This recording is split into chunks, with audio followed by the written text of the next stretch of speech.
Le livre s'appelle « Survivre les enfants dans la Shoah ».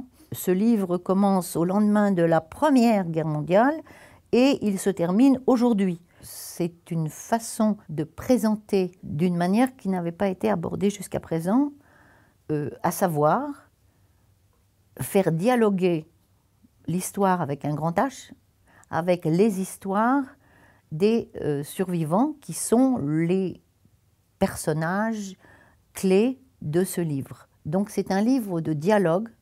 Il s'agit d'enfants qui ont vécu en Europe, c'est-à-dire qu'il y a des exemples français, mais cette histoire se passe aussi bien en Hollande qu'en Tchécoslovaquie, qu'en Lituanie, qu'en Hongrie. C'est-à-dire c'est toute l'Europe sous la botte hitlérienne qui est couverte, si je peux dire, dans le parcours de ces enfants. Le cœur du livre, c'est comment on passe entre les mailles du filet, même dans les circonstances les plus dramatiques, puisqu'il y a 3 grands témoignages qui se passent à Auschwitz même, pour vous montrer l'astuce des enfants.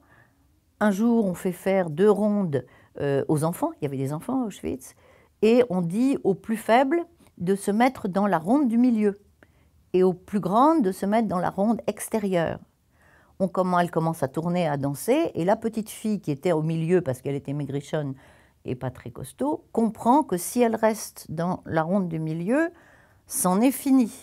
Donc, à un moment du tournant, elle se jette elle-même dans la ronde extérieure et elle donne la main à 2 personnes. Effectivement, quand la ronde s'arrête, tous les enfants du milieu sont amenés à la chambre à gaz et elle, par son intuition, son astuce, réussit à survivre.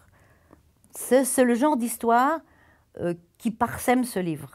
Donc, quelque part, c'est un livre qui traite d'un sujet dramatique, mais qui n'est pas un livre triste.